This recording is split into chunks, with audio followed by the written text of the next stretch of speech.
Hai semuanya, balik lagi di channel YouTube aku. Di sini aku mau jawabin Q&A yang udah pernah aku share di story IG aku. Jadi aku dapat sekitar 60 questions. Itu yang udah aku saring sesuai sama tema yang aku bawa, yaitu studying and living abroad. Mostly in Turkey and Romania ya, karena aku cuma pernah study di dua negara itu. Buat kalian yang baru pernah nonton video aku, perkenalin aku Tami. Aku kuliah di Turki sekarang semester 8. Jadi udah semester akhir. Aku awarded beasiswa Turki Scholarship tahun 2019. Kalau kalian pengen follow aku di IG juga, kalian bisa follow @tamivi. Di situ aku punya sekarang 18k followers. Di situ aku sharing tentang kuliah dan juga living abroad. Jadi kalian bisa follow IG aku. Kalian bisa subscribe channel YouTube aku yang ini, yang sekarang kalian tonton. Sekarang semuanya udah sekitar 1060 orang. Oke, yang pertama, ini ada yang nanya kalau Tomer itu hojanya pakai bahasa Turki ya. Gimana kalau misalnya kita nggak tahu bahasa Turki sama sekali? Gimana cara bisa paham dan tipsnya itu gimana? Jadi betul ya, kalau Tomer itu kita pakai bahasa Turki, hojanya juga langsung bahasa Turki. Atau lebih at least-nya itu mereka bisa pakai bahasa Inggris kalau misalnya sangat-sangat urgensi banget. Tapi mostly emang bahasa Turki. Nah, gimana cara pahamnya? Jadi aku juga dulu nggak tahu bahasa Turki sama sekali waktu pertama kali ikut Tomer. Tapi percayalah, kalau kalian beneran ikut di kelas itu secara face to face dan kalian memperhatikan, meskipun merekanya itu ngomong pakai bahasa Turki, itu kalian bisa langsung paham aja gitu loh. Dan aku juga sebenarnya nggak tahu tipsnya apa ya. Cuman kayak yang penting kalian di situ, kalian hadir, terus kalian dengerin dengan seksama, kalian memperhatikan, pasti kalian bisa paham. Karena dengan face to face itu kita sendiri juga bisa ngelihat bahasa tubuhnya si wajah itu, dan emang lingkungannya atau environmentnya tuh mendukung untuk kita paham dan untuk kita bisa. Pas pertama kali kita ngurus bank, ngurus surat izin, ngurus segalanya itu gimana, apakah ngurus sendiri dan komunikasinya gimana, karena kita nggak tahu bahasa Turki. Jadi kalau dulu ya, sesuai pengalaman aku, kita emang ngurusnya sendiri di sini itu dalam arti kita nggak dibantu sama pihak beasiswa. Jadi mereka cuma ngirimin berkas-berkas yang dibutuhkan ke email kita, tapi kita di kontak kita masing-masing kita urus sendiri. Tapi sendirian itu nggak bener-bener yang kamu pergi sendirian seorang diri ke sana, itu enggak ya, karena di Univ itu kan kita punya beberapa teman-teman foreigner juga nih. Mungkin bukan cuma dari Indonesia, tapi dari negara lain. Nah, kita tuh biasanya bareng-bareng. Terus biasanya tuh ada klub atau community yang ngebantu kita gitu, yang nunjukin gimananya. Nah, di situ kita ngurus bareng-bareng sama mereka gitu. Jadi sosialisasi aja gitu waktu baru datang sama award dari negara lain. Karena kalian satu nasib, satu masalah yang sama, jadi kalian bisa ngurus itu bareng-bareng sama mereka gitu, biar kalian nggak sendirian banget untuk ngurus itu semua. Kalau komunikasi, kita pakai bahasa Inggris at least. Kalau enggak, parah-parahnya kita pakai Google Translate. Next, kalau kita pertama datang, kita langsung ke asrama atau tinggal di mana? Gimana cara daftar asrama? Jadi kalau kalian award di JDB, itu setelah kalian diterima, dalam surat penerimaan itu kalian udah dapat namanya nih, kalian bakal tinggal di asrama apa. Dan biasanya sehabis itu kalian, kalau ada ya, kalau di Univ aku tuh dulu ada, setelah aku lulus tuh aku dimasukin grup universitas tersebut yang isinya award beasiswa tahun itu. Jadi langsung ke asrama, aku nggak tinggal di mana dulu. Dan waktu masuk asramanya, daftarnya ya kita cuma tunjukin bukti kalau kita bakalan tinggal di sini dari surat penerimaan yang dikasih sama YTB.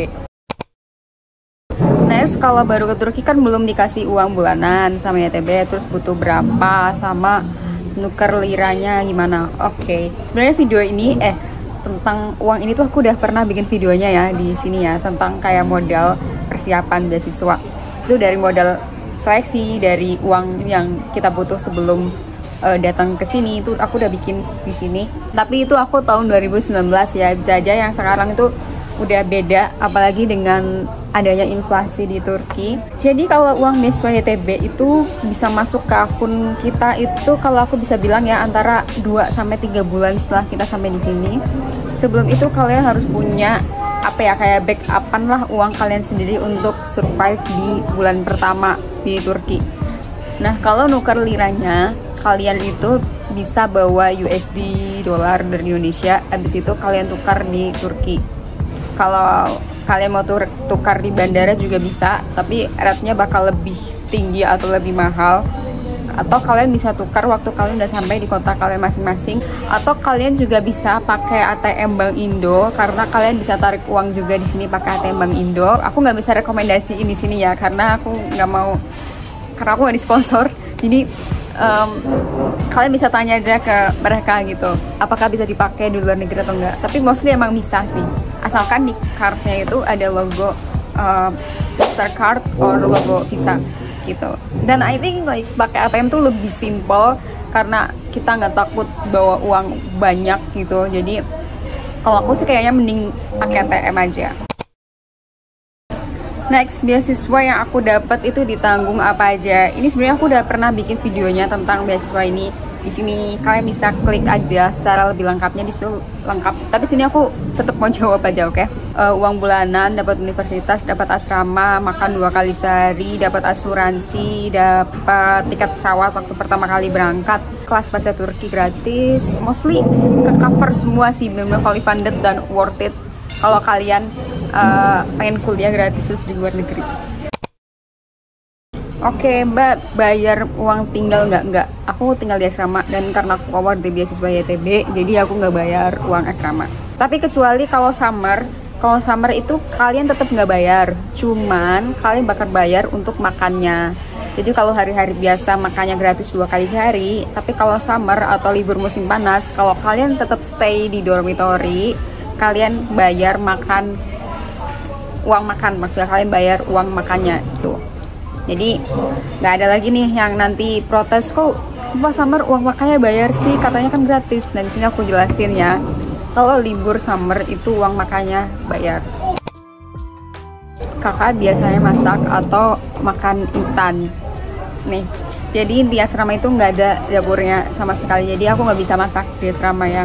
Jadi aku makan di kantin. By the way, ini aku lagi di kantinnya.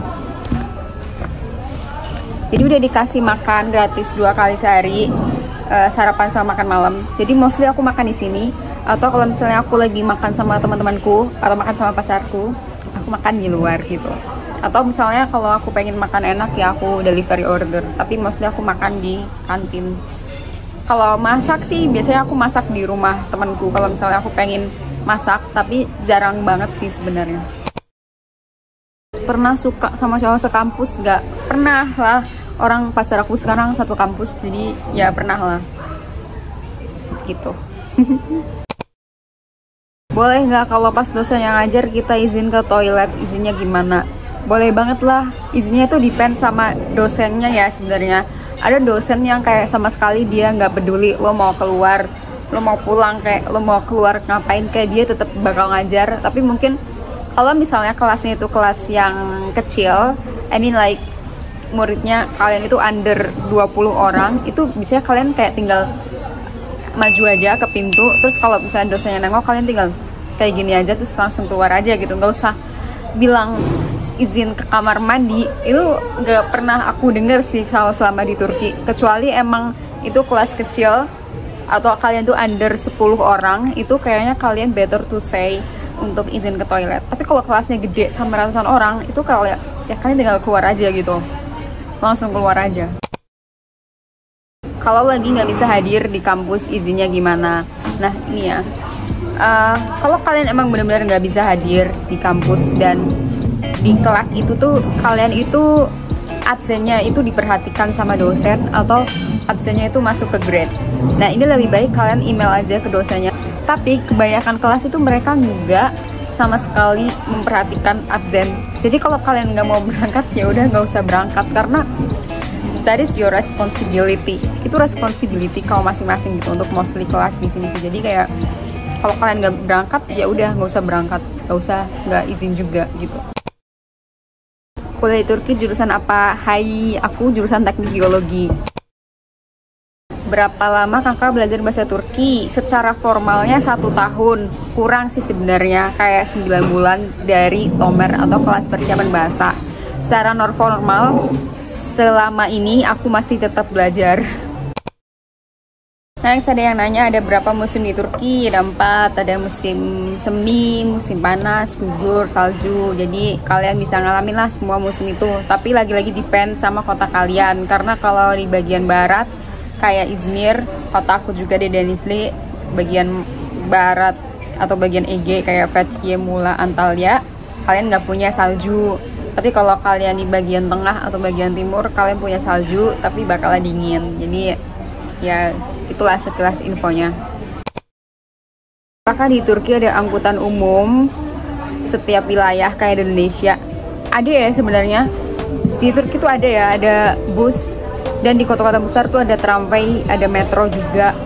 Terus kayak angkotan itu ada namanya dolmus, tuh kayak bus kecil. Itu sebenarnya setiap kota ada, cuman kalau misalnya kalian yang pelosok-pelosok banget, kayak yang kemarin aku ke Akyaka itu, nggak pernah kepikiran bakal hitchhiking atau nebeng orang random pas traveling di Turki. Jadi kita tuh diturunin sama busnya itu di jalan. Itu baru nggak ada. Jadi kemarin kita harus auto stop. Jadi ya kayaknya mostly ada kalau di kota-kota. Cuman kalau yang di pelosok mungkin agak susah sih. Apakah aku juga punya pekerjaan sambil kuliah? Jadi kalau pekerjaan yang formal itu no ya, aku full time belajar masih. Tapi kalau pekerjaan yang part time atau pekerjaan yang freelance yang kadang ada kadang enggak, itu ya ada ya. Jadi beberapa kali aku udah pernah kerja kayak ngajar bahasa Turki online maupun offline, terus ngajar bahasa Inggris, terus pernah kerja di cafe juga. Dan kalau sekarang sih jujur aku lagi fokusnya ngembangin di sosial media aku, di YouTube juga dan di Instagram. Jadi kayak untuk sekarang aku nggak kerja kasar lagi yang seperti tahun-tahun sebelumnya. Aku lebih ke ngembangin passion aku di sosial media, di Instagram dan di YouTube gitu. Next, kakak tinggal di apartemen atau apa? Atau apa? Maksudnya atau apa tuh apa? Aku tinggal di asrama ya, most of the time. Tapi kadang aku juga nginep di rumah temen aku.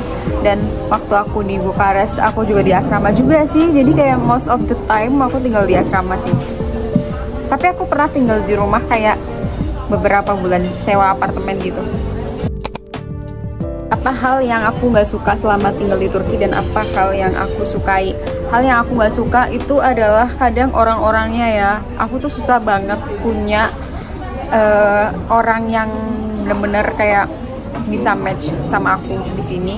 Terutama untuk teman kamar itu aku susah banget match karena aku udah berkali-kali pindah. Dan sekarang pun aku lagi berusaha buat request buat bisa pindah kamar. Karena aku nggak tahu ya, aku nggak bisa match. Apalagi sama cewek Turki itu aku susah banget buat match. Itu yang paling aku nggak suka sih selama di Turki. Selain itu semuanya fine aja sih, kuliah fine, yang lainnya fine aja sih, itu aja. Kalau yang aku suka mungkin Turki tuh banyak wisata yang bagus, dan karena dia itu bukan negara kepulauan, jadi buat move from other city to another city itu bakal lebih flow-nya itu lebih enak, bisa pakai bus gitu. Jadi itu yang aku suka. Terus yang aku suka yang lain apa ya? Nggak tahu ya. Itu sih kayaknya. Terus mostly juga lebih murah kalau nggak salah barang-barangnya di sini. Nggak tahu juga sih ya.